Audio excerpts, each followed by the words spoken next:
Before you spend thousands of dollars on a red light panel, you need to understand what it actually does and what it does to your cells. Red light therapy, or more precisely, photobiomodulation, has become one of the most talked about tools in the longevity circle and the longevity space. Claims range from better skin to faster muscle recovery to enhanced brain performance, but there's a problem. Most people using red light therapy have no idea what wavelength they should be using, what dose they're actually delivering, and what biological pathways that they are trying to target.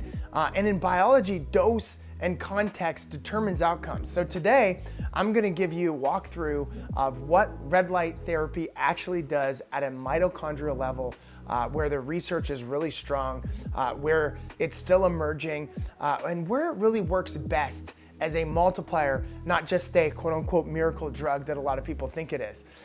So the question that we wanna ask is, does it actually work? Because the question isn't whether red light therapy actually works. The question is whether it works for you and how you can actually utilize it to get the best bang for your buck. So red light doesn't create health. It's an amplifier of the health that you already have.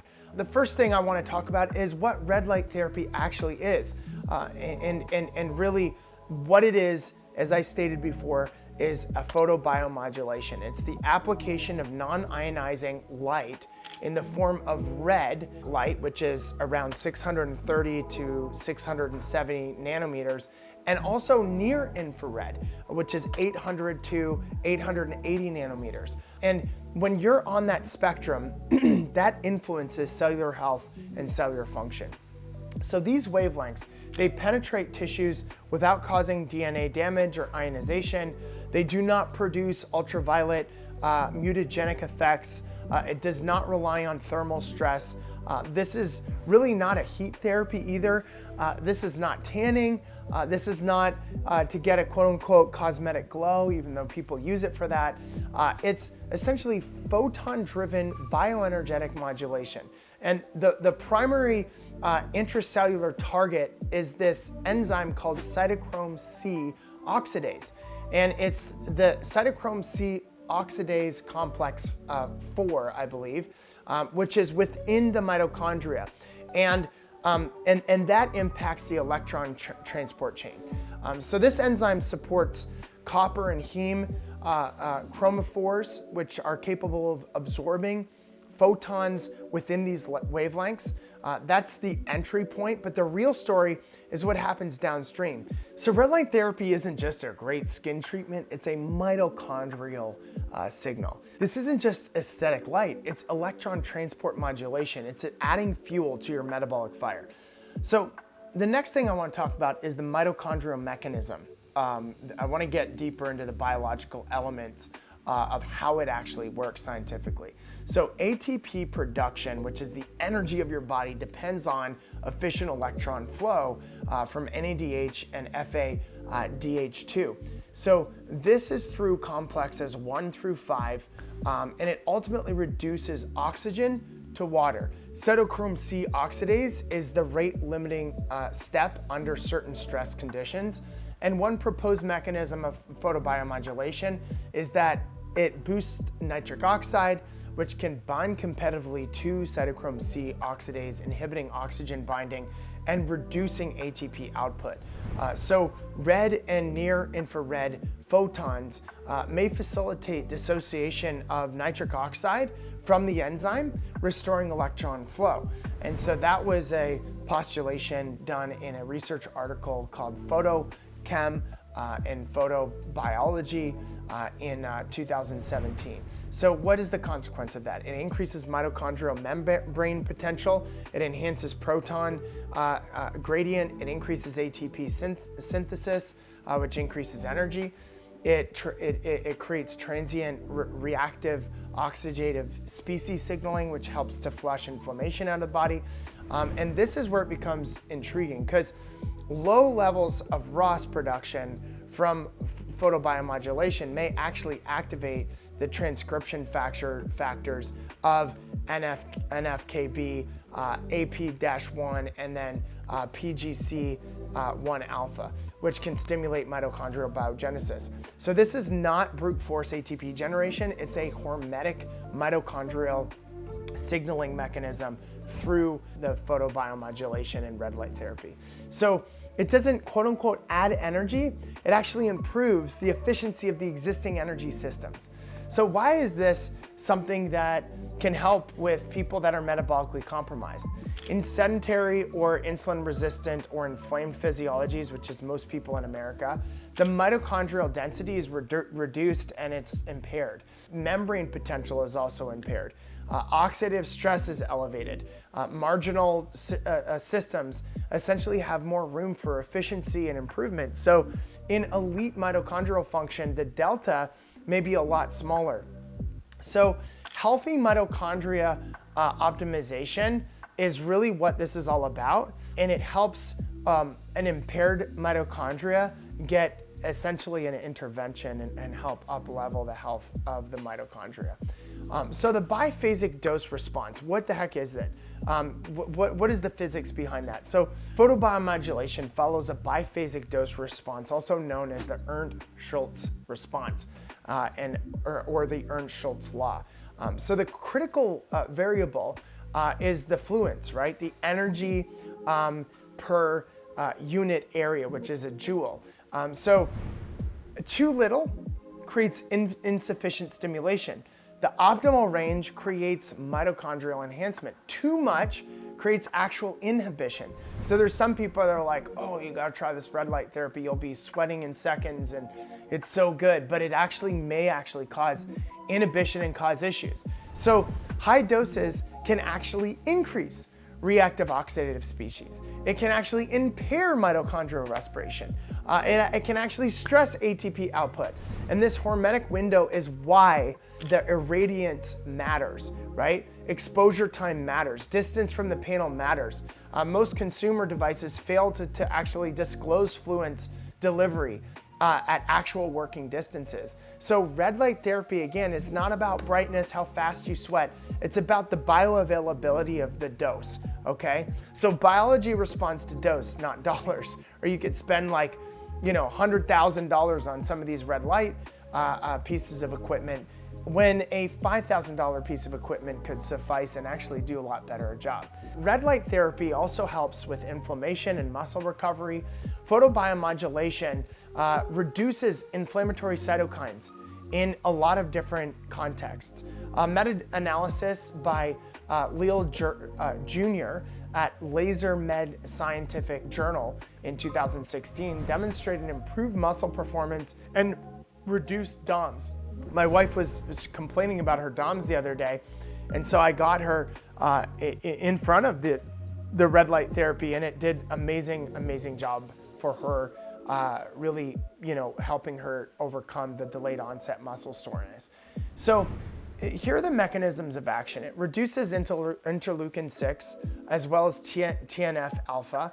It increases local blood flow, so it actually increases blood flow and capillary expansion, and enhances mitochondrial respiration, accelerated satellite cell activation, which is important for health and vitality, and near-infrared wavelengths penetrate deeper into the skeletal muscle. So this may influence local microvascular perfusion and oxygen utilization, which is what would happen with the vasodilation. But here's the nuance. If you blunt inflammation excessively, you may theoretically blunt adaptive signaling as well. So recovery accelerates adaptation. It doesn't actually replace the stress, and a red light therapy panel is really good for recovery. So let's talk about skin. Let's talk about collagen. We know that red light around 660 nanometers stimulates fibroblasts. Fibroblasts are the cells in your skin that actually help to produce healthier skin. And the mechanism is increased mitochondrial ATP with dermal fibroblasts, the upregulation of collagen 1 synthesis, the modulation of TG F-beta signaling, which improves microvascular perfusion, and some clinical evidence that came out in PMID in 2014 supports the improvements of skin texture and elasticity by the use of red light therapy around the 660 nanometer length. But the key variable remains dose density and consistency. This is tissue level remodeling, not time reversal, okay? So red light doesn't erase aging. It supports cellular maintenance, and it can help as one of the biohacking strategies that we use to keep you young and keep you healthy. So let's talk about cognitive and neuroprotective potential of red light therapy. Near infrared light at 810 nanometers can penetrate cranial tissue to a really good depth, okay? Preliminary trials in the Journal of Neurotrauma found that the cognitive improvements that is done with red light therapy is actually positive towards TBI patients, okay? And this proposed mechanism is through increased cerebral blood flow, enhanced mitochondrial respiration of neurons, reduced neuroinflammatory signaling, as well as potential brain-derived neurotropic factor modulation. The sample size remains small. Long-term randomized data is limited, but this is an emerging neuroenergetic tool that as a standalone isn't enough, but is something that is supportive of neurogenesis and neurotherapeutic procedures. So the brain is an energy organ. It's got a ton of mitochondria, and light may be one of the best regulators and upgraders of the functionality of the brain. All right, so are these panels sunlight? I want to talk about sunlight versus these panels. So near infrared light constitutes a significant proportion of natural sunlight, okay? Sunlight delivers infrared, it delivers circadian entrainment, it's UV triggered nitric oxide release, there's endogenous vitamin D synthesis. Panels, however, deliver isolated wavelengths, so they lack circadian signaling complexity, they lack full spectrum infrared, they lack environmental variability, of course. But if photobiomodulation and red light therapy is a targeted tool, the sun is a biological orchestra. Panels, they fill environmental deficits, which is really good. They do not replace evolutionary need for light exposure, especially for people that are having difficulty sleeping. Red light can help with sleep, however, but you definitely want to get morning light as well as afternoon light, and then sunset light as much as you possibly can in a day to maximize the health of your circadian rhythm and the health of your adrenal glands. So how the heck do we use this red light therapy? We've talked a lot about some of the amazing stuff that red light can do. If you're going to use the red light therapy, keep it simple and structured. A conservative evidence-informed framework could look like this, okay? So roughly 5 to 20 joules per square centimeter per treatment area is a good overview.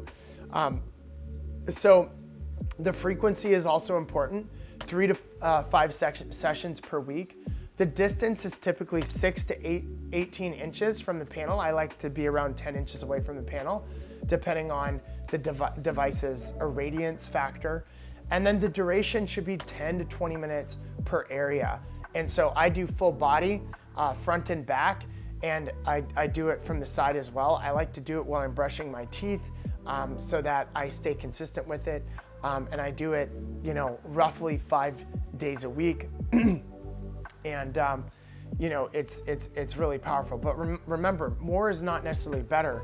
Consistency matters more than intensity. So think of it like strength training. Small, repeated signals create the adaptation that we're looking for.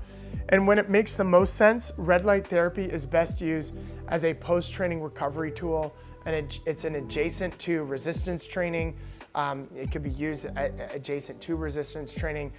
It supports strategies for really good skin health. In fact, I have a red light therapy, blue light, and green light therapy mask.